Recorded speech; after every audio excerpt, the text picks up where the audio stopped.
여러분 안녕하십니까? 네. 제가 항상 이곳으로 시작을 했는데 여러분 안녕하십니까 하면서 병원에서는 그런 말 못하는데 우리 교회에서는 할 수 있습니다 이렇게 말씀을 드렸습니다. 여기 계신 분들도 사실 그렇게 안녕하지는 못하실지 모르겠습니다. 네, 다들 고생하시는 것 알고 있습니다. 오늘은 사실 절기적으로 보면 이제 곧 사순절이 돌아오는 시기입니다. 사순절은 고난을 상징하고 그 고난 이후에 도래하는 예수의 부활절을 기대하는 그런 기간입니다. 최후 부활로 승리하는 그런 기간입니다. 최후 승리를 알고 있기 때문에, 복된 승리를 알고 있기 때문에 그래도 그 고난은 견딜만 하다 그런 생각을 합니다. 요즘은 지난 12월 3일 이후 갖가지 종류의 견디기 힘든 일들이 일어납니다. 그날도 너무 힘들었는데 그 이후에도 너무 힘든 일들이 일어납니다. 요즘 TV를 보기가 너무너무 싫고 꽂다가 끄기를 반복합니다. 그러나 결국에는 최후 승리를 얻게 되리라는 그런 마음으로 이 고난의 시기를 다 함께 보냈으면 좋겠습니다. 제가 여러 번 말씀드렸지만 우리 주님은 좀 과묵하십니다. 아무리 알려달라 해도 알려주시지 않으시죠. 내가 원하는 시간과 방법이 정해져 있는데 그분께서는 또 그분만의 방법과 그분만의 시간이 있으셔서 우리가 조금 힘들 때가 있습니다. 이왕 주시는 거 이렇게 화끈하게 좀 주시지 이렇게 마음을 졸이게 하는가 그런 생각을 합니다. 제가 이렇게 심각하게 얘기하면 인기가 없다고 해서 네, 요즘 유행하는 말인데 이게 참 써먹기는 민망한 말입니다. 강단에서 써서는 안 될 말 중에 하나인데 입벌구라는 말이 있습니다. 네, 이게 쓰면 안 되는데 굉장히 민망합니다. 입만 벌리면 거짓말 뭐 그런 뜻이죠. 예. 줄임말이니까 그냥 썼습니다. 인터넷을 열심히 찾아보면 다양한 버전의 어떤 분의 10대 거짓말 뭐 이런 게 나옵니다. 그래서 10원 한 장 손에 입힌 적 없다라든지 구약을 전부 외운다라든지 네. 39권 제목도 외우기 힘든데 네, 그걸 다 외운다라든지 뭐 여러 가지 있습니다. 뭐 계몽하기 위해서 그런 일을 벌였다라든지 네, 그렇게 다양한 거짓말을 어떻게 저렇게 잘할 수 있을까 절망하기도 합니다. 그런 말을 들을 때마다 이런 시절을 우리는 어떻게 살아야 할까 그런 생각들을 하게 됩니다. 그래서 오늘 본문을 선택했습니다. 주보에 보시면 어떻게 할까요 이렇게 돼 있는데 사투리 아니고요. 예, 오탈자였습니다. 네. 어떻게 할까요? 였습니다. 네. 제가 어떻게든 좀 재미있게 제목을 정해보고자 정말 그렇게 썼나 이렇게 생각하실까봐 다시 한번 말씀드립니다. 살을 빼야 할까요는 맞았습니다. 원래 그대로 썼던 거고요. 제가 오늘 아니군요. 어저께 오늘 입을 옷을 이렇게 정리를 하면서 뭐를 입을까 하면서 그 제목이 다시 한번 생각났습니다. 살을 빼야 되겠다. 맞는 옷이 없습니다. 네, 그래서 하여튼 어떻게든 맞게 입고 왔지만 지금 제가 단추를 잠그고 나니까 숨을 못 쉬겠습니다. 저희 집에 계신 우리가 다 아는 그 교우분께서 저에게 절대 그 단추를 풀지 마라 이렇게 말씀해 주셔서 어떻게든 한번 해보겠습니다. 이 히브리서는 바울 서신으로 흔히 알려져 있는데 연구를 해보면 바울 서신이라고 알려진 서신 중에 바울이 쓴 책은 거의 없습니다.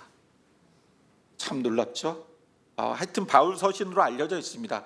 바울이 썼다는 설도 있고 바울과 친했던 어떤 사람들이 썼다는 설도 있고 여러 가지가 있습니다. 어찌되었든 이 서신은 히브리 사람들이, 그러니까 유태인들이 개종하였다가, 기독교인으로 개종하였다가 다시 유대인으로 돌아가는 그런 시기에 이분들에 대해서 변증하기 위해서 여러분, 기독교인으로 여러분 돌아섰다가 왜 돌아가십니까?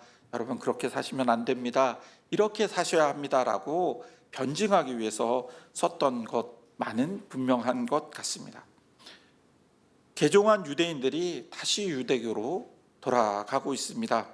그런 이상한 시기에 히브리서는 우리는 더 이상 유대인으로 살지 말고 기독교인으로 살아야 합니다. 그런데 어떻게 살아야 할까요? 라고 설명하기 위해서 이 서신을 썼습니다.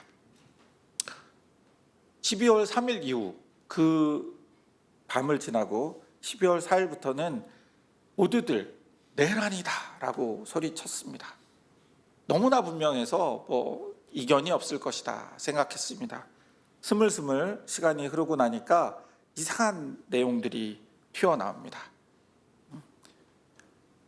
제가 잘 알고 있는 어떤 분들이 저랑 비슷한 직업을 갖고 계신 분들인데, 그런 분들이 알고 봤더니 계몽령이 맞는 것 같다 이런 얘기들을 하시고, 비판하시던 분들이 이제 어느 날 갑자기 자기의 모든 직업들을 내려놓고 그 강단에 서서 이상한 이야기들을 합니다. 그분이 그런 분인 줄 몰랐는데 정말 훌륭한 분이셨다 이런 이야기들을 합니다. 너무나 분명하게 길이 보였던 것 같은데 이제 다시 길이 헷갈리기도 하고 선명하지 않습니다. 안개 낀 장충당 공원도 아니고 길이 보이지 않습니다. 여러 가지 흐트러뜨리는 그런 말들 때문에 우리가 자꾸 생각이 희석되고 흔들리고 합니다. 우리 기독인들은 이런 세상에서, 이런 곳에서 어떻게 살아야 할까 하는 고민에서 오늘 말씀을 준비했습니다. 바로 지난주에 고등학교 동창들과 모임을 한번 가졌습니다. 고등학교 시절에 찬양을 함께 부르던 10명이 모여서, 남성 10명이 모여서 중창을 하던 그런 서클이었고, 학교에서 공인된 몇 개 안 되는 한 3개쯤 되던 공인된 서클이었고, 그곳에서 우리는 찬양을 부르며 서로의 신앙을 북돋아주던 그런 서클이었습니다. 그날 모여서 저녁을 먹으며 이런저런 얘기를 하고, 참 오랜만에 만났다, 너는 왜 머리가 그렇게 많이 빠졌니, 이런 얘기를 하면서 시간을 보내다가 우연히 이야기가 나왔습니다. 그날 물어보았더니 모였던 인원이 5명이었는데 저를 제외하고 모두 기독교인이었고, 저한테 이렇게 여러 가지 충고를 하고 해주던 그런 친구들이었는데, 지금은 교회에 출석하지 않는다고 합니다. 단 한 명도 교회에는 출석하지 않는다고 합니다. 그들의 마음속에 예수 그리스도가 있다고 생각하지만 어찌되었든 교회에는 출석하지 않습니다.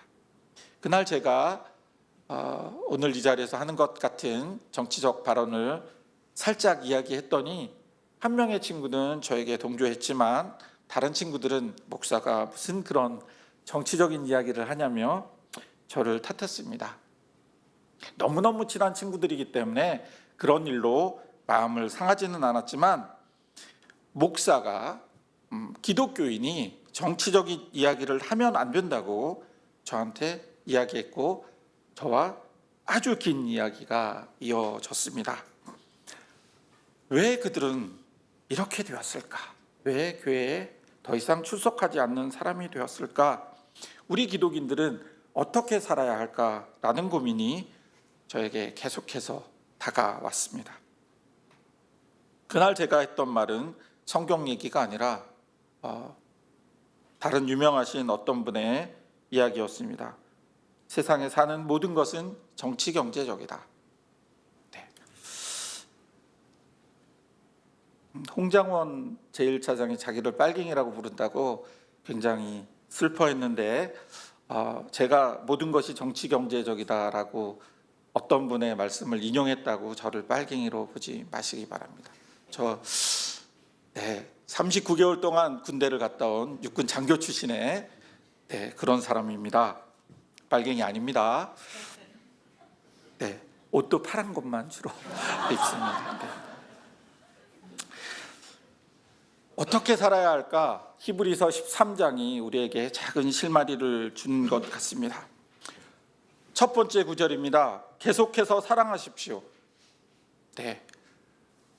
굉장히 많이 듣던 이야기고 어쩌면 너무 이견이 없을 만큼 너무 분명한 이야기입니다. 그런데 계속해서 사랑하십시오라고 말합니다. 이 성경이 쓰여졌던 시기를 생각해 보셔야 하는데 그 시절은 아마도 네로 황제의 대박해가 있었던 시기 직후일 거라고 학자들이 이야기합니다. 그렇다고 하면 그 시기를 지나는 분들이 썼다고 하면 일면 이해되는 부분이 있습니다. 힘들 때 서로 사랑해야 된다 이런 말을 하시는 겁니다. 힘들 때 우리끼리 서로 사랑하십시오 이런 말들을 하는 겁니다. 너무너무 몰려서 예배드리는 것조차 힘들 때 예배드리고 있으면 경찰들은 와서 잡아가지 않죠. 로마 병정들이 와서 잡아가고 십자가에 매달아 버리고 하는 그 대박해 시대에 우리는 서로 계속해서 사랑해야 합니다라고 말씀하시는 겁니다. 너무 분명한 것 같습니다. 두 번째 구절, 나그네를 대접하기를 게을리하지 마십시오라고 합니다. 우리끼리는 서로 사랑할 수 있는데 나그네 대접하기를 게을리하지 말라고 하십니다. 비유를 들자면 우리 들꽃창림교회에 전광은 목사가 이렇게 오신 거예요. 너무 셌나요? 좀 센 것 같습니다. 전광훈 목사 말고 그러면 그 비슷한 분인데 어떤 분인지 잘 모르는 분이 오신 거예요. 그런 분도 대접하라고 게을리하지 말라고 이렇게 얘기하는 것과 같습니다. 제가 전에도 그런 말씀을 한번 드린 적이 있는데 몽골이라는 곳에 가보면 그분들도 유목민의 그 풍습이 남아 있습니다. 히브리 사람들, 이 유대인들은 유목민의 그 풍습이 남아 있기 때문에 나그네에 대한 이야기들이 계속해서 나오는 것입니다. 텐트를 들판에 치고 사는 유목민에게 멀리서 다가오는 사람은 친구가 아니면 적입니다. 대부분 적일 확률이 높습니다. 친구는 제가 얼굴을 알고 있겠죠. 낯선 나그네가 다가온다는 것은 그 사람이 친구가 아닐 확률이 높습니다. 그래서 보통은 멀리서 사람이 다가오면 총을 이렇게 슬그머니 꺼내서는 뒤에 감추고 밖으로 나갑니다. 그리고 그를 확인하고는 그가 나에게 대해서 위해를 가하지 않을 것 같으면 이렇게 대접하는 그런 풍습이 있습니다. 약탈자일 가능성이 많습니다. 나를 죽이고 나와 내 아내와 내 자녀들을 노예로 삼고 내 양과 염소를 훔쳐갈 가능성이 많은 사람들입니다. 그 사람들이 나그네입니다. 외부자에 대해서도 선대하라고 그렇게 말씀하시는 겁니다. 제 선배 중에 한 분이 신학을 같이 공부한 어떤 분이셨습니다. 지금도 친한데 그분이 지금은 어떤 신학교에서 굉장히 높은 자리까지 올라가셨습니다. 그분과 제가 처음 만났을 때는 저는 학부생이었고 그분은 조교셨습니다.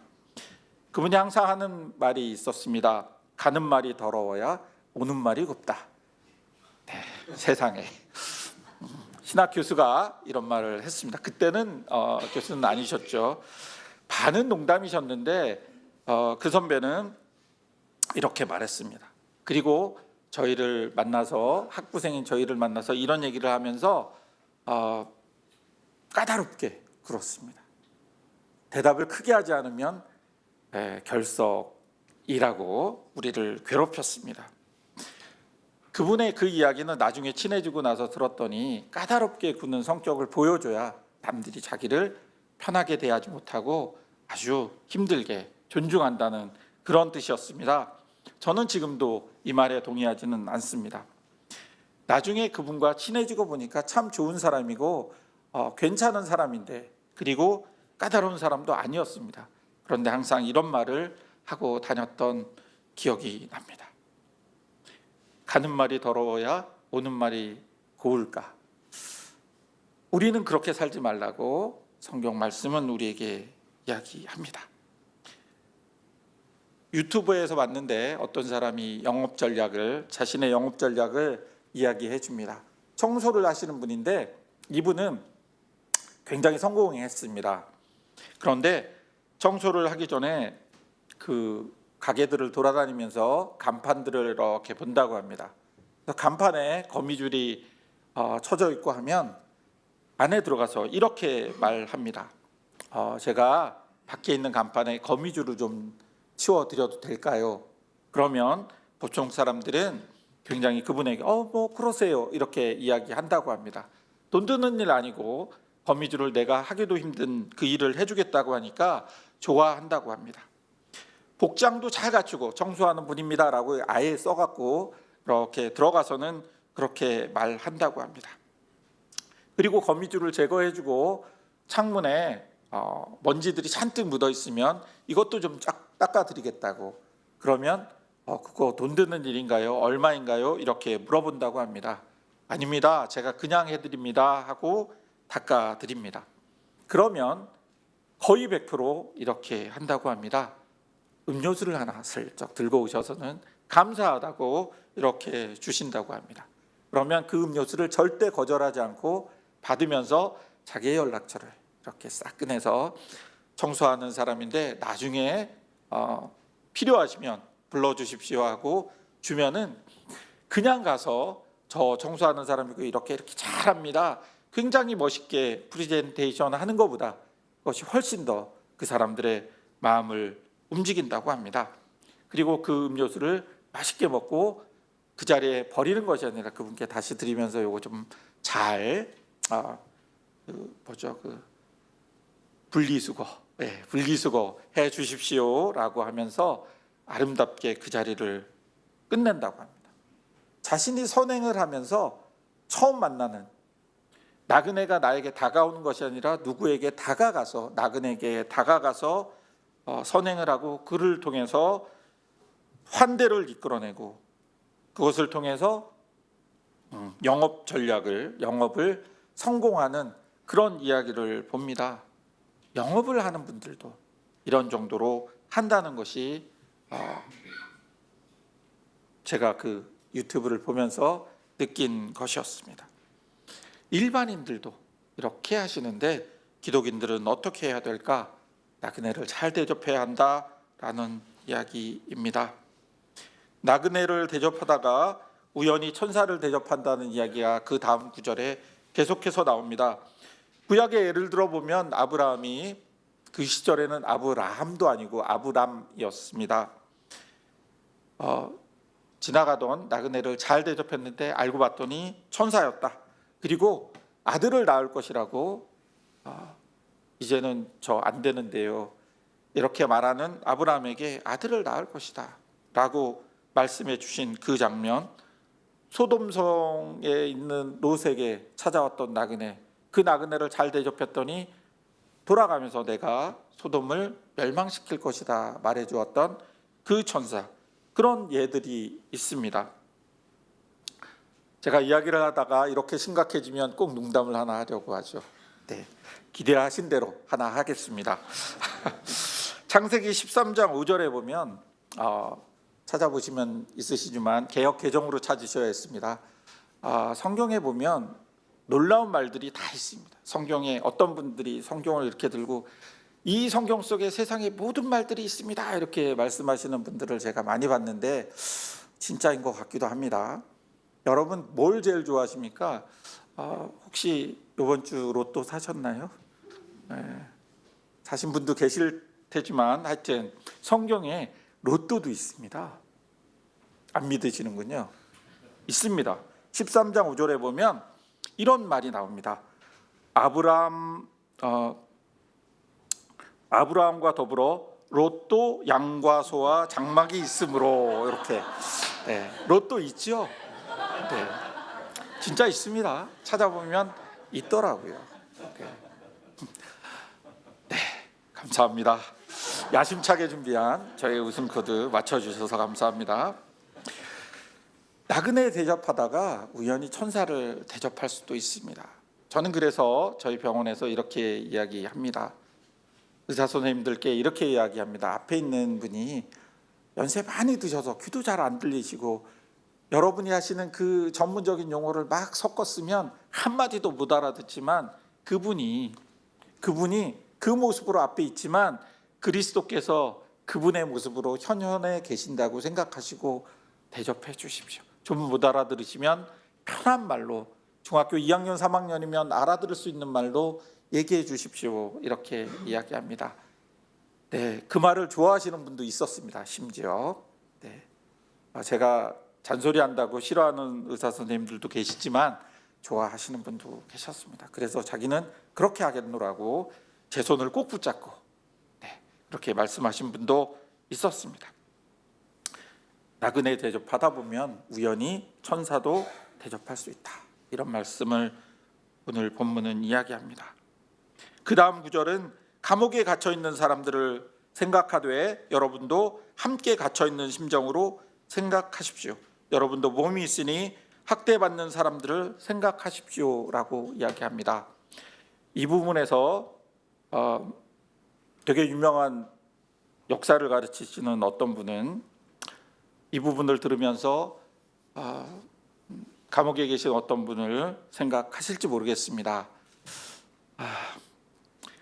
제가 당신은 아마도 네로 박해 직후라고 말씀드렸습니다. 많은 사람들이 감옥에 끌려가고 있습니다. 그리고 끌려갔습니다. 우리는 숨어서 가끔 어떻게든 모여서 예배를 드리고 있는 그런 상황이었습니다. 그 많은 사람들의 고난을 기억하라고 말씀해 주시는 겁니다. 나는 지금 몸이 갇혀 있지 않지만 내가 갇혀 있는 심정으로 그들을 이해하십시오라는 이야기입니다. 나는 지금 밖에 있지만 마치 함께 갇혀 있는 심정으로 생각하라는 그런 말씀입니다. 요즘 메시지를 흔들기 위해 메신저를 흔드는 모습이 많이 보입니다. 어떤 메모가 그렇게 중요한지 몰랐습니다. 저도 메모를 착실하게 해야겠다 그런 생각을 하게 됩니다.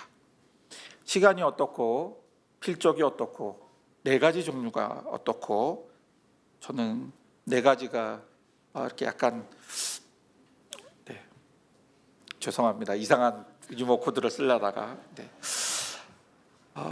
어쨌든 메모를 흔들고 그 사람이 30년 40년 동안 저와는 다른 길을 걸었을지 모르지만 어찌되었든 그분들의 입장에서는 나라에 충성하는 굉장히 보수적인 그런 분인데 그분에게 빨갱이라는 얘기까지 합니다. 진짜 그런 말을 들었냐? 이렇게 얘기했냐? 워딩이 그거 맞냐? 라면서 사람을 몰아붙입니다. 처음 듣는 용어를 하나 듣게 되었는데 탄핵 공작. 세상에 그 어려운 일을 해내는 분들이 있나 봐요. 군대에도 한 분 계시고 국정원에도 한 분 계시고 그런가 봅니다. 그런 말을 어떻게 할까? 어떻게 뻔뻔스럽게 저런 말도 안 되는 얘기를 할까? 그런 생각을 했습니다. 이 장면에서 고백하자면 개인적인 일이긴 하지만 저도 어떤 분이 어떤 말을 했다고 증언했다가 들은 그대로 증언했다가 고초를 겪었습니다. 지난 한 2년 정도 굉장히 이상한 일들을 겪었습니다. 사실은 지금도 진행되고 있습니다. 말이라는 것이 아다르고 어다르다고는 하지만 도둑을 보고 강도야라고 소리치면 그 도둑질이나 강도질이 사라집니까? 누군가 나한테 막 달려와서 제 지갑을 탁 채가면 머릿속으로 막 생각해야 합니까? 이게 강도일까? 도둑일까? 소매치기라고 외쳐야 되나? 그거를 고민해야 합니까? 도둑이야 라고 외치면 경찰들이 와서 너는 왜 소매치기를 도둑이라고 불렀어? 잘못 불렀으니 뭔가 잘못된 일이야. 거짓 증언한 거야. 이렇게 되는 겁니까? 요즘은 그런 일들이 일어나고 있습니다.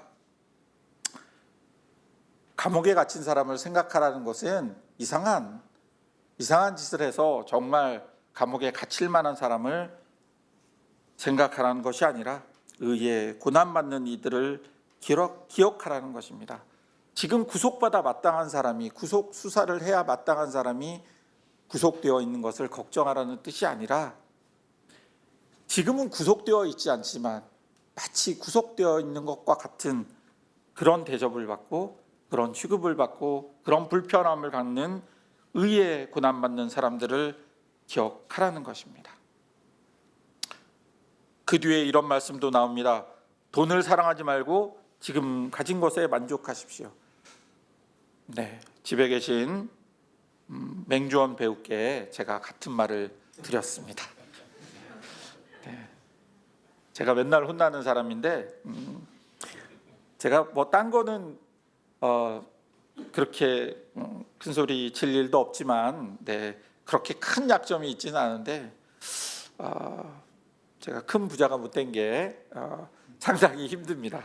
집에 계신 분들한테는 그게 제가 큰 소리 치지 못하는 것 중에 하나입니다. 그래서 제가 이 말씀을 보여주면서 그 얘기를 했습니다. 돈을 사랑하지 말고 지금 가진 것에 만족하십시오라고 말씀을 드렸습니다. 그랬더니 뭐라고 말씀을 많이 하셨는데 그 말은 전하지 않겠습니다.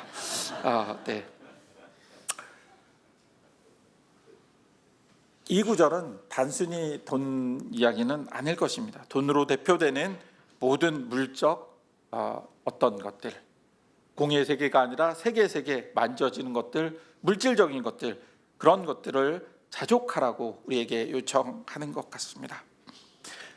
하나님보다 만몬을 더 사랑하지 말라. 제가 드린 말씀이 맞는 건가요? 네, 함정이었습니다. 성경 구절에 보면 하나님과 만몬을 함께 섬길 수 없다고 했지 하나님보다 만몬을 더 사랑하지 말라고 하신 적이 없어요. 그러니까 뭐냐 하면요, 양립할 수 없다는 겁니다. 만몬을 버려야만 하나님을 사랑할 수 있다는 거예요. 만몬을 조금이라도 사랑하는 순간 하나님은 사랑할 수 없다라는 것이 말씀입니다. 마태복음 6장 24절에 보면 아무도 두 주인을 섬기지 못한다. 한쪽을 미워하고 다른 쪽을 사랑하거나 한쪽을 중히 여기고 다른 쪽을 업신 여길 것이다. 이렇게 되어 있습니다. 네, 아내와 애인 둘 다 사랑할 수 있습니까? 네, 새로운 애인이 생기셨으면 빨리 이혼하시고 그분한테 이런 말 하면 안 되죠. 네. 두 분을 다 사랑할 수 없습니다. 만몬과 하나님을 동시에 사랑할 수 없습니다. 둘 중 하나만 고르라고 우리에게 말씀하십니다. 이번 12.3 내란은 사실 저는 의미를 잘 모르겠습니다. 굉장히 많은 생각을 하게 되는데 처음엔 분명하였다가 기독교적으로 이걸 어떻게 해석해야 될까 많은 생각을 하게 됩니다. 저는 한 부분 하나님께서 준비하신 축복일 수도 있겠다 이런 생각을 하게 됩니다. 많은 분들이 어렵고 힘들고 그 일이 일어났기 때문에 그것을 어떻게 없었던 일로 할 수는 없겠지만 그래도 이 일을 통해 우리 하나님께서 우리에게 많은 것으로 보답해 주시지 않을까 이런 생각을 합니다.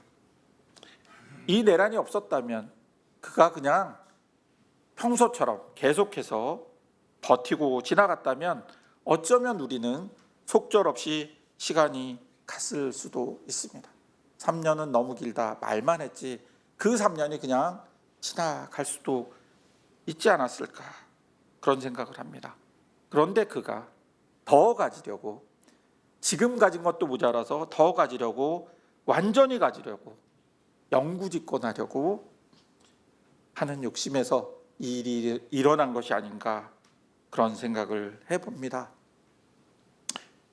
보도에 의하면 A, B, C 등급으로 나누었고 한 500명 정도는 한동훈 씨가 이렇게 하던데 이렇게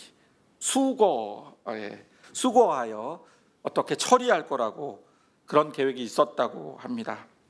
제 말이 아니기 때문에 이렇게 따옴표했습니다. 그리고 그가 그토록 싫어했던 입법부를 없애버리고 의원 수를 확 줄여서 한 반의 반 정도로 줄이고 내 입맛에 맞는 사람들을 이렇게 임명해서 어떻게 해보겠다는 계획이 있었다는 것이 속속 드러나고 있습니다. 네, 어린 시절 겪었던 박정희나 그 이후에 겪었던 전두환 씨의 체육관 선거를 계획했던 것이 아닌가, 그의 머릿속에 그들이 영웅이 아니었을까 생각해 봅니다. 그런 일이 실제로 일어나지 말라는 법이 없었습니다.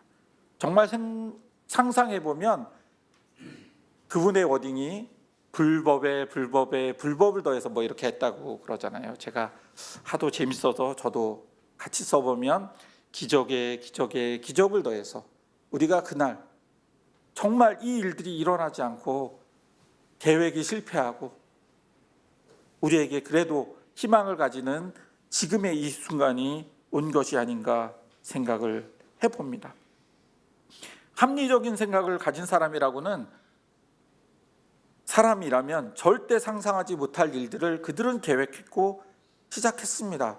그래서 너무나 분명하게 이제 이 일은 너무 분명하게 우리 모두가 TV로 봤는데 그런 생각을 했지만 또 어떤 분들은 다른 생각을 하셨는지 부산에서 5만 명이 모였다. 대구에서 또 동대구역에 5만 명이 모였다. 그 좁은 광장에 그런 얘기를 합니다. 심지어 바로 어제 몇 명이 모였는지는 모르지만 10,000명이 모였다는 설이 있습니다. 광주 금남로에 모였다는 얘기를 듣고 제가 나이가 들어서 그런지 슬픔의 눈물이 한 줄 이렇게 또로록 흘렀습니다. 세상에 제발 거기만은 그곳에 그런 분들이 모여서 전한길 씨가 또 가서 계몽령이라고 그분을 구해내야 된다고 그런 연설을 했다고 합니다. 물론 그 옆에는 다른 집회도 있었습니다마는 뭔가 더럽혀진 것 같고 그런 느낌을 받습니다.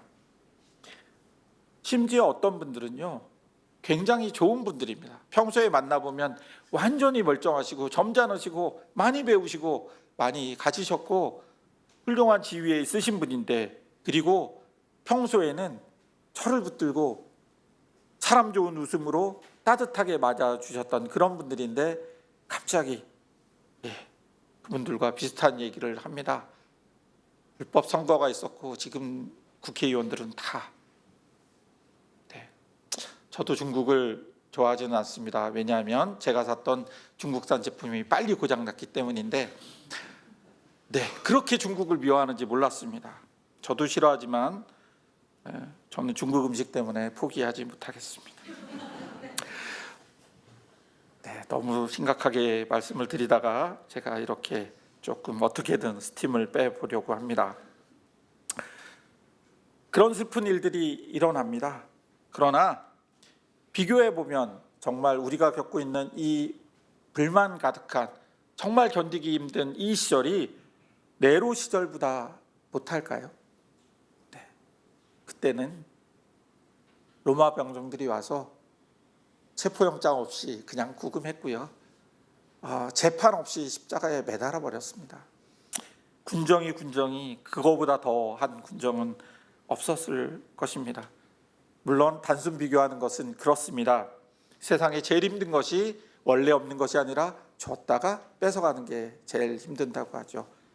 우리는 그래도 대명천지 환한 21세기에 살고 있는데 다시 네로 시대처럼 돌아간 것이 너무너무 힘들고 그렇게 생각하는 분들이 너무너무 이해되지 않습니다. 그런데 5절 하반절에 보면 이런 말씀이 나옵니다. 주님은 우리를 버리지 않는다 말씀하셨습니다. 힘든 바로 그 시절에 이렇게 말씀하십니다. 이 히브리서를 쓰신 저자는 그렇게 고백하십니다. 주께서는 내가 너를 떠나지 않고 버리지도 않겠다 말씀하셨다. 그래서 우리는 담대하게 이렇게 말합니다. 주께서 나를 도우시는 분이니 내게 두려움이 없다. 누가 감히 내게 손을 대랴. 이 마음이 여러분 마음속에 있기를 바랍니다.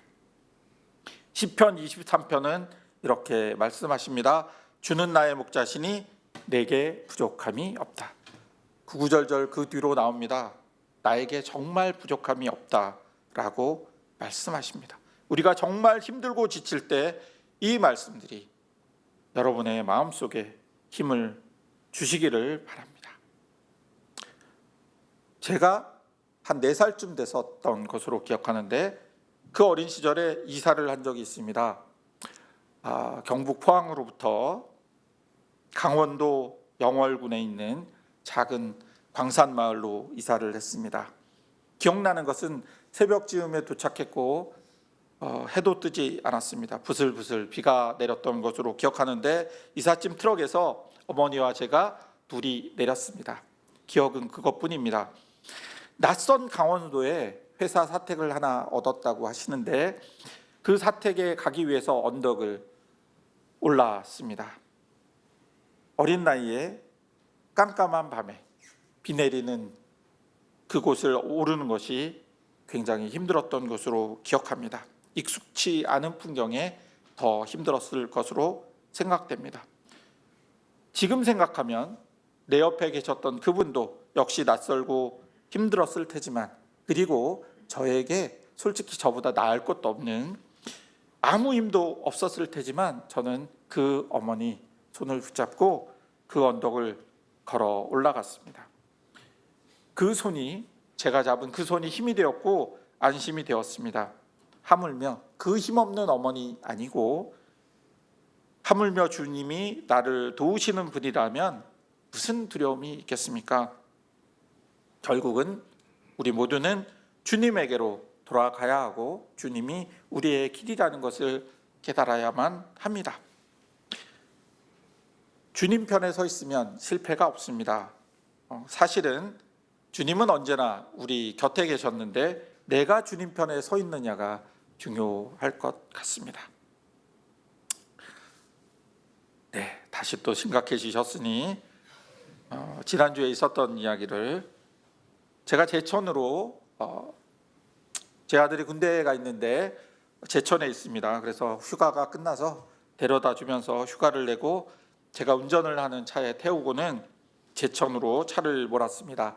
우리가 다 아시는 맹주원 교우, 김수환 교우가 아들은 옆에서 이렇게 있고 뒷좌석에서 편안하게 휴식을 취했습니다. 저는 운전을 할 때 굉장히 긴장을 합니다. 오토니까 왼발은 쓸 일이 없죠.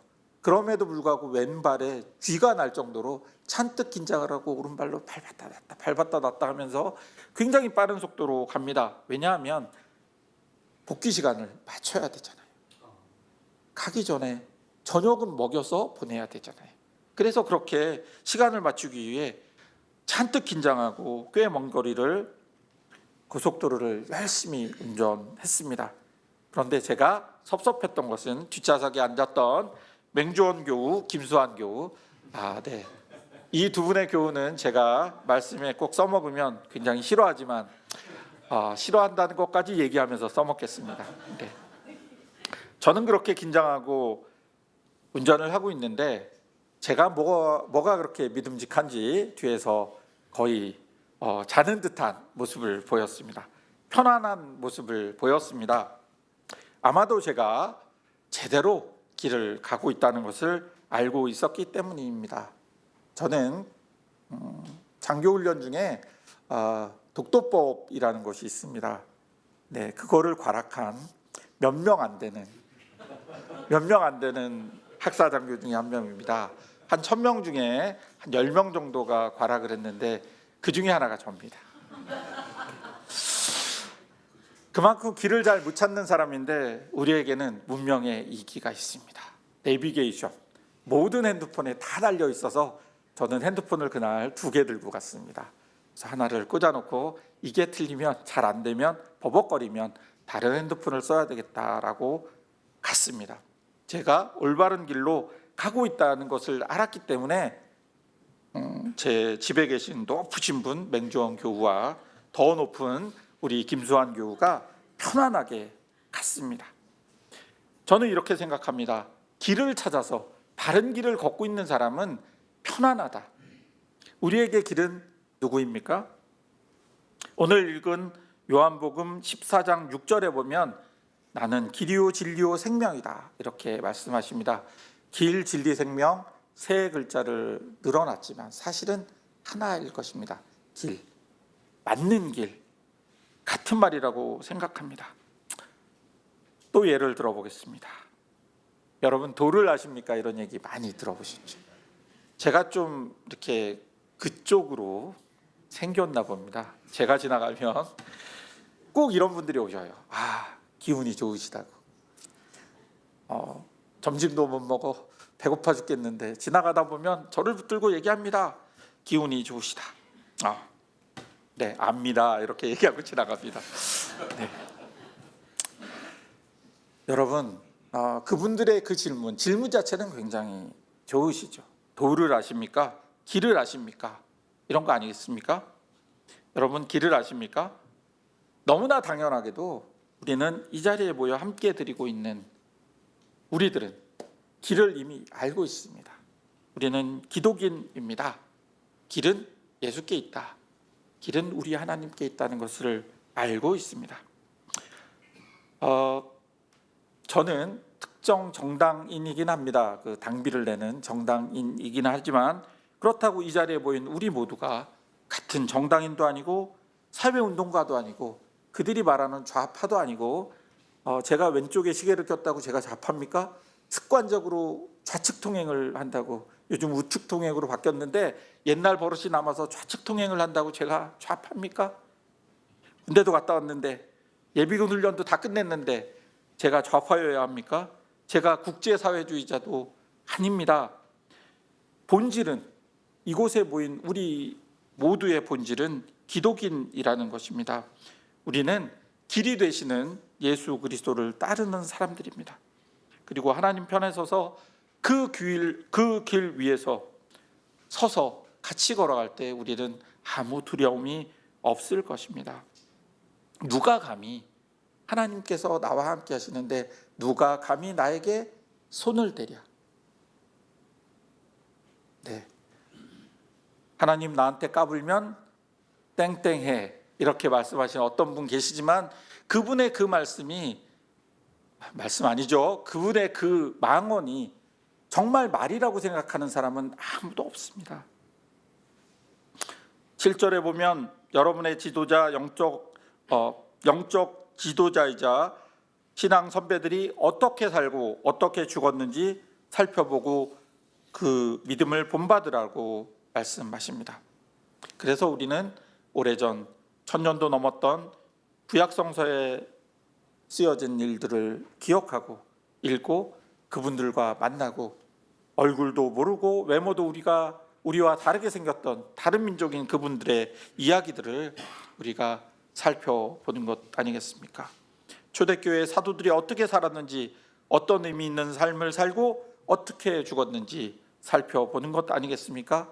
그리고 우리의 신앙의 선배들이 이 땅에 박해받던 그 시절부터 면면이 이어오던 그 신앙들을 우리가 다시 살펴보는 것 아니겠습니까?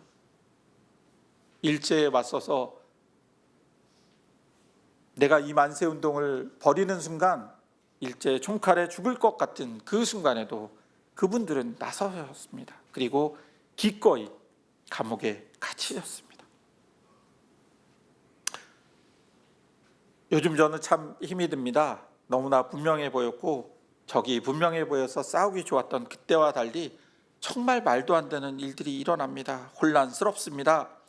같은 하나님을 믿는다라고 하기에는 너무나 슬프고 힘든 그런 일들이 일어납니다.